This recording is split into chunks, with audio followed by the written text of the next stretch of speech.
तस्वीर ध्यान से देखें, बीच की तस्वीर। कल ऑस्ट्रेलिया के ब्रिस्बेन में भारतीय वाणिज्य दूतावास को घेरने वाले खालिस्तानियों की है। और तीसरी तस्वीर, मंदिरों पर भी हमले हो रहे हैं ना लगातार। ऑस्ट्रेलिया में खालिस्तानी द्वारा भारतीयों पर हमले की भी तस्वीरें। इन भारतीयों ने खालिस्तान के सामने भारत का दरअसल तिरंगा लहराने की हिम्मत कर दी थी और इससे बौखलाए खालिस्तानियों ने भारतीयों पर अटैक कर दिया था। और चौथी तस्वीर, अभी जनवरी में ऑस्ट्रेलिया में हिंदू मंदिरों पर खालिस्तानी अटैक।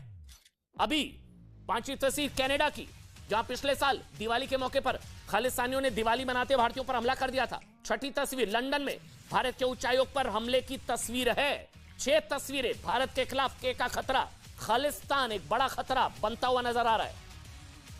वैसे आपको बता दें, खालिस्तानी पूरी दुनिया में ना भारत के खिलाफ सक्रिय हो चुके हैं, लेकिन हाल के दिनों में जो पैटर्न, जो ट्रेंड दिख रहा है ना, उस हिसाब से खासकर ऑस्ट्रेलिया में हिंदुओं के मंदिरों, सरकारी संस्थाओं और भारतीयों पर खालिस्तानियों के हमले लगातार बढ़ रहे हैं और ये एक बहुत खतरनाक ट्रेंड बन चुका है। खासकर ऑस्ट्रेलिया खालिस्तानी गतिविधियों का एक नया एपी सेंटर, एक नया केंद्र बन चुका है ऑस्ट्रेलिया। इस हद तक कि पिछले हफ्ते, आपको याद होगा, जब पिछले हफ्ते ऑस्ट्रेलिया के प्रधानमंत्री भारत दौरे पर आए थे, याद है आपको, तो भारत के प्रधानमंत्री नरेंद्र मोदी को उनके सामने यह मुद्दा उठाना पड़ा था, मंदिरों पर अटैक का ऑस्ट्रेलिया में। तब ऑस्ट्रेलिया के प्रधानमंत्री एंथनी एल्बनीज ने यह भरोसा दिलाया था कि वो इसे रोकने के लिए जरूरी कदम उठाएंगे, लेकिन भारतीयों की सुरक्षा उनकी सरकार की प्राथमिकता उन्होंने कहा था। लेकिन उसके हफ्ते बाद भी ये तस्वीरें आई हैं जब भारतीय दूतावास का काम रोकने की कोशिश की। ताजा मामला ये है, आपको लगातार हम बता रहे हैं, ब्रिस्बेन के तेरिंगा इलाके में भारत का एक ऑनररी काउंसिलेट है। इसका मतलब होता है मानद वाणिज्य दूतावास। कल इस काउंसिलेट, इस दूतावास का कामकाज रोकना पड़ा क्योंकि खालिस्तानियों ने भारतीय दूतावास की एंट्री को ब्लॉक कर दिया। इनकी हिम्मत देखिए आप। और काउंसिलेट में काम करने वाले भारतीयों की सुरक्षा से जुड़ा यह एक बहुत ही गंभीर विषय बन गया था। ब्रिस्बेन ऑस्ट्रेलिया के क्वींसलैंड प्रांत की राजधानी है और क्वींसलैंड पुलिस ने अपने बयान में कहा है कि भारतीय उच्चायोग की एंट्री ब्लॉक करने वाले वहां गैर कानूनी तरीके से जमा हो गए थे, यानी कि इसकी इजाजत नहीं ली गई थी। जाहिर है खालिस्तानी भारत सरकार के किसी संस्थान को निशाना बनाने से पहले इजाजत तो लेंगे ही क्यों, फिर चाहे वो भारत का अमृतसर शहर हो, ब्रिटेन की राजधानी लंदन हो या ऑस्ट्रेलिया का ब्रिस्बेन शहर हो। इस मामले पर भारत के विदेश मंत्रालय का भी बयान सामने आ चुका है और विदेश मंत्रालय के प्रवक्ता अरिंदम बागची का कहना है कि दूतावास जबरन बरन कराने की कोशिश हुई, लेकिन समय के लिए कुछ काम रुका था, इसका बंद नहीं हुआ, तो कुछ समय के लिए काम रोकना पड़ा था। अरिंदम बागची को आप सुनिए। तो कुछ गलत स्टोरीज आ रही थी मीडिया में कि बंद हो गया है कॉन्सुलेट। हमारा ऑनररी कॉन्सुलेट है, थोड़ी देर के लिए रुका हुआ था। देखिए, जैसे आपने प्रधानमंत्री जी से डायरेक्टली सुना उन्होंने कि ये सारे मुद्दे उन्होंने उठाए थे अभी जब ऑस्ट्रेलिया के प्रधानमंत्री यहाँ आए थे, और उसके बाद उसी समय हुआ था, उसी के ठीक बाद हुआ था, ये मुद्दा भी उठाया गया है ऑस्ट्रेलिया अथॉरिटीज के साथ।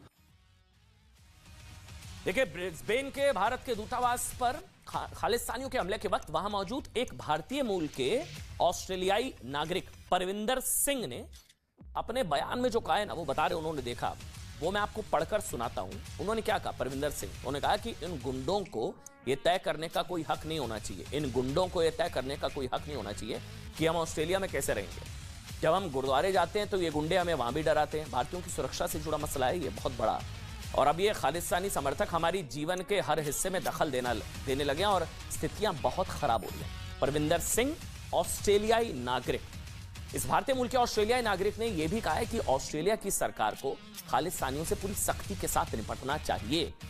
इस तरह की भारत विरोधी ताकतों से सख्ती से निपटने का वादा ऑस्ट्रेलिया के प्रधानमंत्री ने अभी एक हफ्ते पहले भारत की जमीन पर आकर किया भी था। We will take every action through our police and also our security agencies to make sure that anyone responsible for this faces the full force. लेकिन इसके बावजूद आप देख रहे हैं कि ऑस्ट्रेलिया में भारतीय दूतावास खासकर हिंदुओं पर खालिस्तानियों के हमले रुक नहीं रहे हैं। प्रधानमंत्री नरेंद्र मोदी ने भी ऑस्ट्रेलिया के प्रधानमंत्री के साथ मुलाकात के दौरान इस पर चिंता व्यक्त की थी। प्रधानमंत्री ने भी ऑस्ट्रेलिया में मंदिरों पर हमलों की खबरें नियमित रूप से आ रही है। स्वाभाविक है कि ऐसे समाचार भारत में सभी लोगों को चिंतित करते हैं, हमारे मन को व्यथित करते हैं। हमारी इन भावनाओं और चिंताओं को मैंने प्रधानमंत्री एल्बेनीजी के समक्ष रखा और उन्होंने मुझे आश्वस्त किया है कि भारतीय समुदाय की सेफ्टी उनके लिए विशेष प्राथमिकता है। वैसे आपको बता दें, ब्रिस्बेन में पिछले महीने भी भारतीय उच्चायोग पर खालिस्तानियों ने इसी तरह का अटैक किया था। वहां खालिस्तानी झंडा लगा दिया गया था। यही नहीं, जनवरी में ऑस्ट्रेलिया के मेलबर्न में और विक्टोरिया में भी 3 हिंदू मंदिरों पर भी खालिस्तानी द्वारा हमले किए गए थे और मंदिरों की दीवारों पर आपत्तिजनक नारे लिख दिए गए थे। मंदिरों पर अटैक, भारतीयों पर अटैक, हिंदुस्तानियों पर अटैक। ये तस्वीरें भी आपके सामने हैं।